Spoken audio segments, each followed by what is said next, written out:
Hey, Mom. Hey,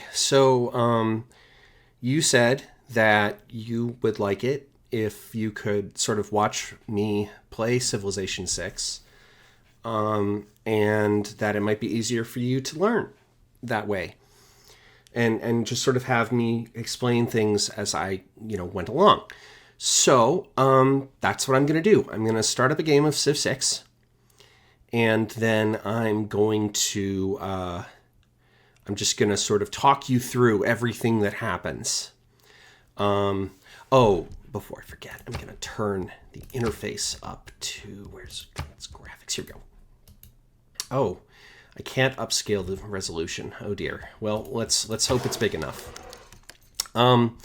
Anyway, we're gonna go ahead. I'm gonna go ahead and jump into a game. I'm excited about this because I don't know what civilization I'm going to be playing, and that's kind of fun. Okay, so let's see. So I'm going to go to single player. I hope this isn't too overwhelming for you. Go to create game, because I know we didn't really get through the scenario because the scenario crashed. So when you start a new game, when you start a game, this is what you see. You see create game, and most of these settings, I would recommend you leave alone. If you play, you should change the difficulty to settler. I'm going to leave it on Prince because that's going to make it a little easier to show you what I'm doing without too many modifiers. The rest of it, don't worry about changing it. Don't turn on any of these and leave. You might want to turn disaster intensity down to 0, but I kind of like leaving it at 2. So, all right. I'm gonna do something in the advanced setup options, but you don't have to worry about this. This is just sort of controlling who I might get to play as. So hang on. Leaders with no wins. Okay. And then we're gonna turn off no duplicate civilizations. Okay. So we're gonna hit start game, and we're gonna get to see who we play, and we're gonna let Sean Bean narrate it for us. So here we go. Oh, by the way, I turned off the music because I know it's hard to hear over the music. But you should really play with the music on. It's really good. Okay, here we go. Start game. Who do we get? Taking just a second to think. From the first stirrings of life beneath water, to the great beasts of the Stone Age, to man taking his first upright steps, you have come far. Now begins your greatest quest. From this early cradle of civilization on towards the stars. Pachacuti, son of the sun, father to a prosperous people who dwell among lofty peaks, let the mountains be roads to you, and mighty walls to your enemies, for you grow in strength where others would starve. O Saparinka, who shakes the earth, show strength and diligence, and your name will shine throughout all of history. Oh boy, this is a little bit rough. Pachacuti. So, Pachacuti is an Inca. He's the leader of the Inca. And as we'll see in game as we go, every civilization has unique mechanics. And the problem with Pachacuti's is his kind of lead you to do things that aren't always good ideas. And some of his units aren't super strong. So this is a little rough, but that's okay. We will persevere. So here we are. We're starting the game.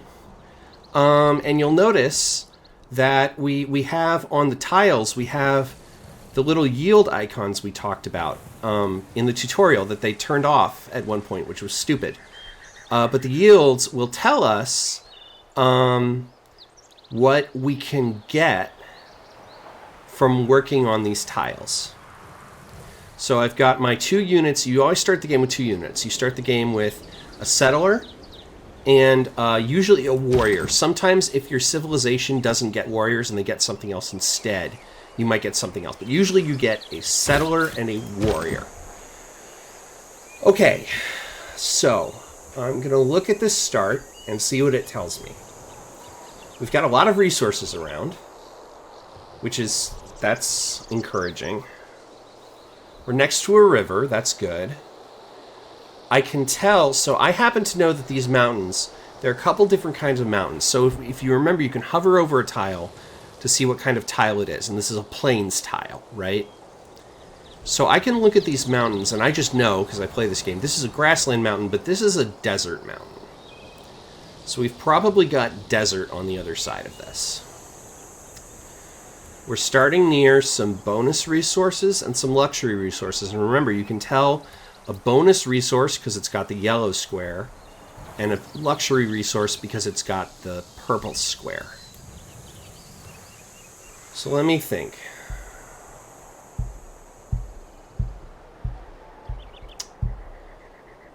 One of the big decisions you always have to make at the beginning of the game is, do you want to what's called settle in place? Do you want to settle in the place where the settler starts?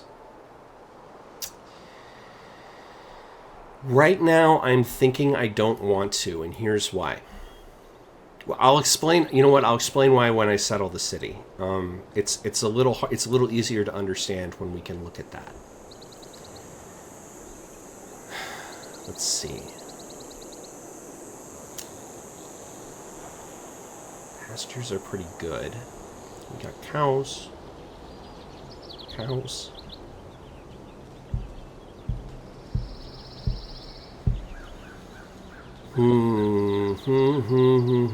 All right. I'm gonna move. The first thing I'm gonna do when I on my first turn is I'm gonna explore in the direction I'm thinking about settling with my warrior. So I'm gonna send my warrior down, and you can just right click. Remember where you want it to go. I'm gonna send him down here. What do we got? Now that's interesting. Okay, so there's a lot of interesting things that just happened here. If I can I rotate the... Yeah, that's what I thought. Okay. So, here's what I just discovered by moving this guy down 2 squares. It doesn't look... It probably doesn't look to you much changed, but I found a couple of things. First of all, I found a plains hills with woods on it. This is a really good tile, because if you notice, most of these tiles, right, have 2 or 3 yields. Some of them have 4.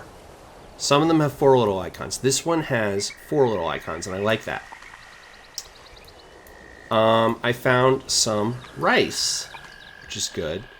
This rice is on marsh, and it provides 4 food. Marsh always provides an extra food. So this is a normal grassland, it gives you 2. And this is a marsh, it gives you 3. But I found... Ooh, wait a second. Is that what I think it is? Let me see if the animation plays again. Come on. Come on, play again. Yes, there it is, right there at the bottom of the screen. You can barely see it. Okay, so here are some things I just discovered. All right, first of all, notice how on this tile here, there's a little bit of snow. There's a little bit of snow, and what that tells me is we're near tundra tiles, which means we're near the bottom of the map, because tundra always appears at the top and the bottom of the map. And if I rotate my screen, you can hold Alt, or I'm not sure what it is on a Mac. I know you're on a Mac. I'm not sure what it is on a Mac, but you can hold Alt or whatever. I'll look up what that key is and I'll tell you. And you can drag to rotate, and we can see we are indeed. It'll be easier if I move down a little bit more. We can see we are close to the edge of the map. Okay. But the other thing I saw just the tiniest little animation of a wave crashing against this little thing down here, and I hear water. You can hear it in the background, which means this is actually coast. Oh, it even tells you, look. So this is coastal lowland. So there's water down there. That changes a lot of decisions. Let's see.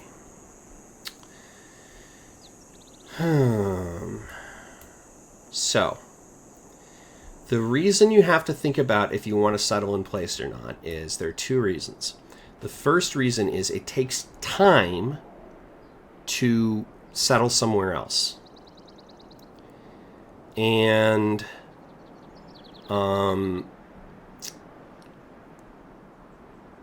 every turn you don't settle is a head start everybody else gets on you. But on the other hand, most of the tiles we're looking at right now are not, especially on this side of the river where the settler is, they're just not very good tiles to settle on. Especially because this tile here, I'm going to put a pin on it, and we're going to call this campus or holy site, question mark. And we'll use this symbol for it. So, because this tile is going to be either a good campus or a good holy site, so we don't want to settle there. We don't want to settle on top of... we could settle on top of stone. That's an interesting play. Because the other thing is there's a rule about how close together you can settle cities. And I don't want this city to be too close to the coastline. I don't want to move all the way down to the coastline. That'll take too long. So I'm going to just... settle on top of the stone. That's an interesting thought. Could also settle on... No, I want to start with at least one gear in the city. Settle on top of the stone. I think that might be the answer. Okay. So we're going to move this across the river. Now, it's only moving one tile, but because there's a river, it's going to take its entire turn. So we're not going to get to settle this turn. Ooh, look at that. So we have another set of... So, campuses and holy sites are districts. We'll talk about districts in a little bit. We didn't get to that in the tutorial because it crashed. But for now, you need to know they're things we like to build next to mountains. And we have two really good places to put a campus and a holy site. So we're going to add another campus or holy site question mark tack. Okay. And these tacks, by the way, you can click, they're right on top of the minimap. There's a button called Map Tacks, and you can click it and click Add Tack and put it on a tile and type whatever you want up here and choose whatever symbol you want. I just clicked delete because I didn't actually want that one. But it helps you plan. Okay. Okay, I like this start. All right, so we've moved all our units, so we're going to see if there are any notifications that are important. Let's see, we've discovered a new continent. That's not really important, so we're not going to worry about it right now. We're going to hit next turn. All right, now it's the settler again. So we've chosen where we want to settle. We want to settle on this city, or on this tile. So we're going to go ahead and click the Found City button. Here we go. It's Cuzco. So, let me talk a little bit about why I decided to settle on this tile. When you settle on a tile, when a city settles on a tile, that middle tile is, oh, I wish there weren't tooltips everywhere. That middle tile is the one that the city is always going to work. Right now, the city has one population. There's one person, sort of, in the city, and they have to work the tile the city itself is on. So that tile is going to give us two corn and one gear, which is 2 food and 1 production. So and you might wonder, well, wait a minute, this forest also gives you 2 corn and 1 production. Why didn't you settle there? And the reason is, if you settle in a forest, it removes the forest, and the forest is what's giving this tile the gear. So if I had settled there, I only would have gotten the 2 corn, the 2 food. And I need that gear. That gear is really important because gears let me build stuff. Okay, we're going to do a couple of things here. So the first thing in my bottom right-hand corner that it's telling me I need to do is select a technology to research. So, it gives me a bunch of options here. And let's see. So let's look at what's around here. So we've got stone. We've got another stone. And we've got T. And over here, we can see... So so right now, our units can only see the tiles that are like animated and fully colored. These parchment-y tiles are tiles we know about, but we can't see right now. It's called the Fog of War. So this tile has dyes on it, and that's going to need irrigation. And it's a good tile. See, it's got 5 yields. That's pretty good. So here's what we're going to do. We know we want to build a holy site. And we know we have 2 resources nearby, one in our starting borders that need irrigation. So I happen to know if we open the technology tree here, in order to research, because this is grayed out, remember they told us this in the tutorial, in order to research irrigation, we have to research something else first, which is pottery. We could research mining and go straight for the stone. The other thing we could do is we could research astrology and go straight for the holy site. We have a lot of decisions to make here. I think the other thing we could do... So notice, if we look at animal husbandry here, it tells us all of these things that'll happen if we get the technology. And one of them is a horse. It's a resource, and a red resource icon means it's a strategic resource. Remember, that lets you build more powerful units. So what this is saying is, if we research animal husbandry, we'll see where horses are. And that's a very useful thing to know. It's riskier because we don't... There are already a lot of resources around, and the game doesn't like to put too many resources in the same place. In fact, I'm actually surprised by how many resources are around. I really like astrology. I like astrology for a lot of reasons. It's probably not the best thing to do. There might be people on the internet who yell at me about this, but we're going to go with astrology. Because I also want to talk about districts and wonders, and this will let us talk about that. Okay. The next thing we have to do is choose production, because we have a city that's not building anything right now, so it needs to build something. So we're going to click on this, and the production queue comes up. You remember the production queue from the tutorial. So, unlike the tutorial, it's letting us build anything we want except settlers. Remember, settlers take population, so you need at least 2 population, and we only have 1 right now.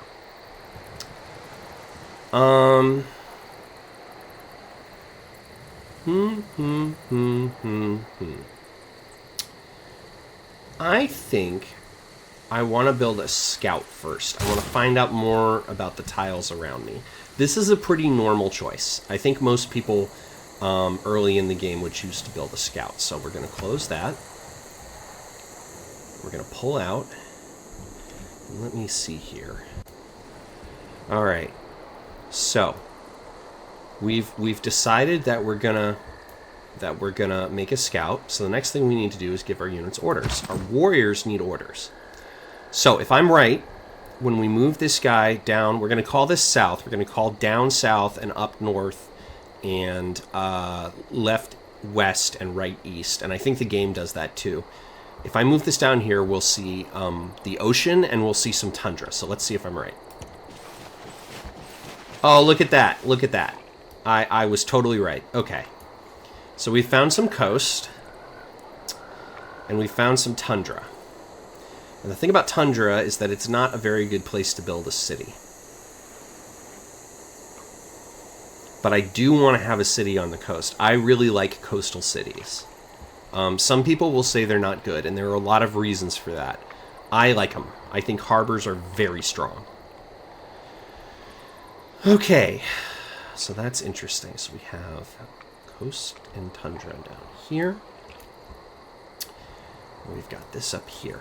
Lots of things to think about. But for now, we're going to see... We've also, by the way, we've started working on Code of Laws. We can see that up here. It's going to take us 16 turns.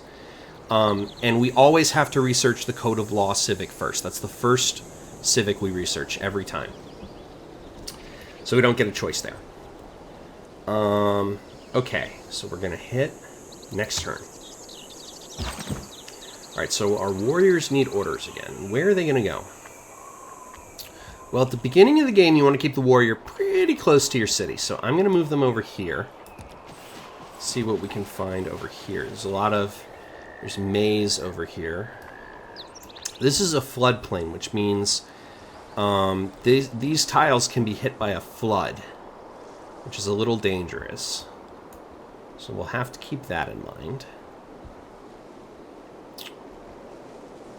And there's nothing else to do, because our city's building something and our warriors have already moved. So we're going to hit next turn. Alright, our warriors get to move again.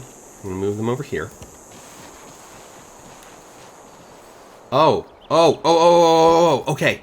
So, see how there's a little pink dotted line here? That means there's something down there that I really want. I really want to go that way. I will explain why when we get there. Alright, here we go. We're going to hit end turn. And we're going to go this way. And we are going to meet... Nan Madol. Okay. Okay, so a lot of things have just come up on our screen. So let's explain what's going on. This is a city-state. A city-state is a... it's not big enough to be a civilization. It's a city-state. You know what a city-state is from history. It's one city that's sort of its own minor nation. Venice is probably the most famous city-state in history throughout most of it. Except maybe, I mean, you could have like Cahokia or Athens or... well, anyway, we're getting off track here. So this is Nan Madol. And so I know a couple of things about them just by looking at them. I know a lot about them because I've played this game, but I know a couple of things just by looking at them. So first of all, Nan Madol is a city-state. We know this because its colors, remember, you can think of it as everybody on the game board has their own unique colors. So city-states always have black as their primary color, and their secondary color will depend on what kind of city-state they are. And what does that mean? Well, every city-state focuses on something, right? Some city-states are more militaristic. Some are more, trade-based. And Nan Madol is a cultural city-state. It's focused on culture. And we know that because it is, it's more hot pink than purple, but it's kind of purpley. And so Nan Madol is a cultural city-state. And if we look over here, we see a couple of notifications. We've met a new city-state, which is Nan Madol. Nan Madol has given us a quest, destroy barbarian outpost within 5 tiles. We'll talk about quests in a second. And because we are the first major civilization to meet Nan Madol, we have earned an envoy there. What's an envoy? We're going to go up top to the city-state screen. And this is a list of all the city-states in the game and how many envoys we have there. Envoys are people we can send to city-states to make them do what we want. So, we have earned one automatically by being the first person to meet them. If we destroy the barbarian outpost within 5 tiles, we can get another one. And if we get a third... we can become their suzerain, which gives us bonuses.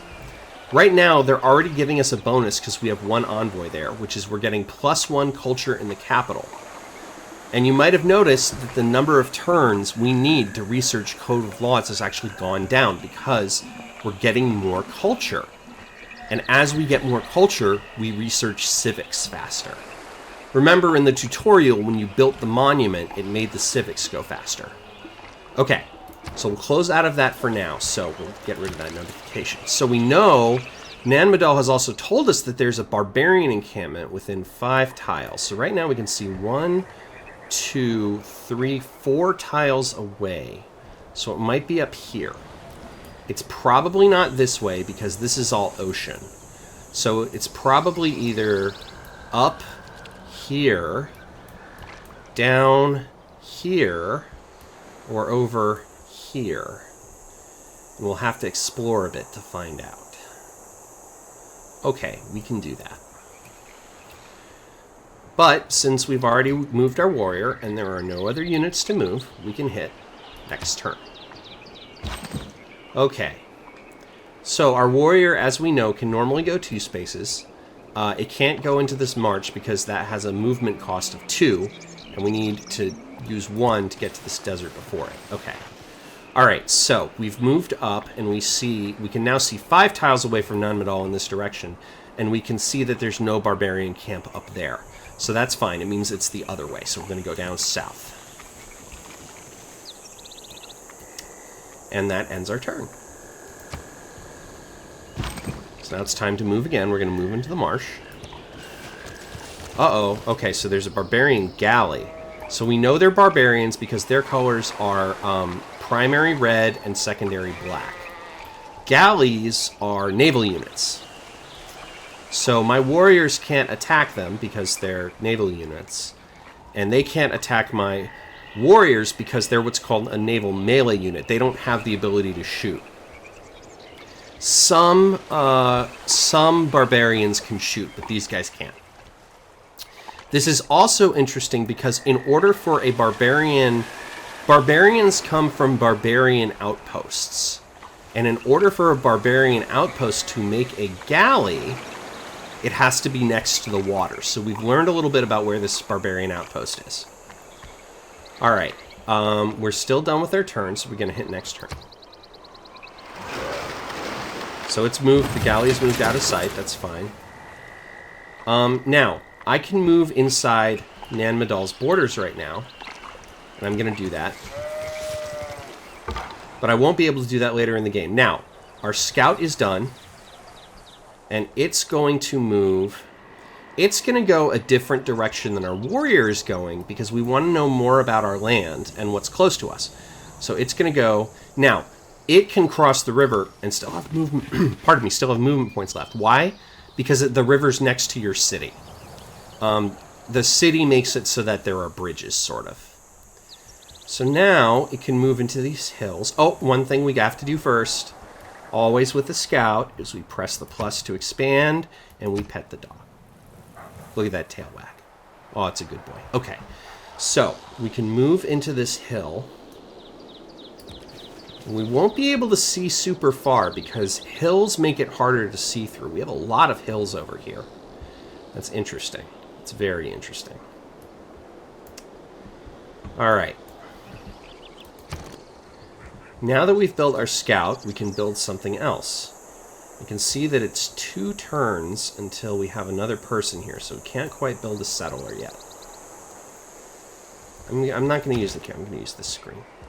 The queue's better, but there's a reason I'm doing this. So I'm going to tell... we have barbarians nearby, but we don't... There's no sign of another civilization yet. So... let's go ahead and build a slinger. That's a little bit of a defensive option. And then we'll hit next turn. Oh, we've met another city-state. They found us. So we've met Johannesburg. And again, this little notification says we're the first person to meet them. And we can tell, because they're brown, that they are a industrial city-state. And if we go to our city-state view, we can see here that they give us a bonus to building wonders, buildings, and districts in the capital. Okay. That's good to know. What is their quest? Their quest is trigger a Eureka for archery. All right, well, let's see what the Eureka for archery is. We can go to the tech tree, and we can look at archery, and it says to boost, kill a unit with a slinger. Okay, so slinger was a good decision. And we're gonna see it in about 6 turns. So we'll see what happens. So, let's see. Our scout needs to move. Move over here. Oh, we found a tribal village. Okay, good. So it's good we're moving our scout in this direction. And that tile only costs one movement to move on. So will be able to get there next turn, unless the city-state moves onto it, but I don't think they will. Okay, so so you can see the blue movement borders, cyan movement borders, that say where the scout can go are surrounding the tile it's on. That means it has movement left, but it can't move anywhere because everything costs too many movement points.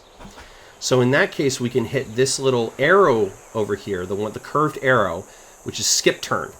And that'll tell us to skip it, and it'll go straight to the warrior. The warrior's going to move down south again. Still no sign of this barbarian camp. And there's land over to this side, to the east, so the barbarian camp could be down to the east. We'll see. And if anybody's watching this who's a more experienced Civ player, oh boy. I'm looking at this lake system here, and I'm thinking canals.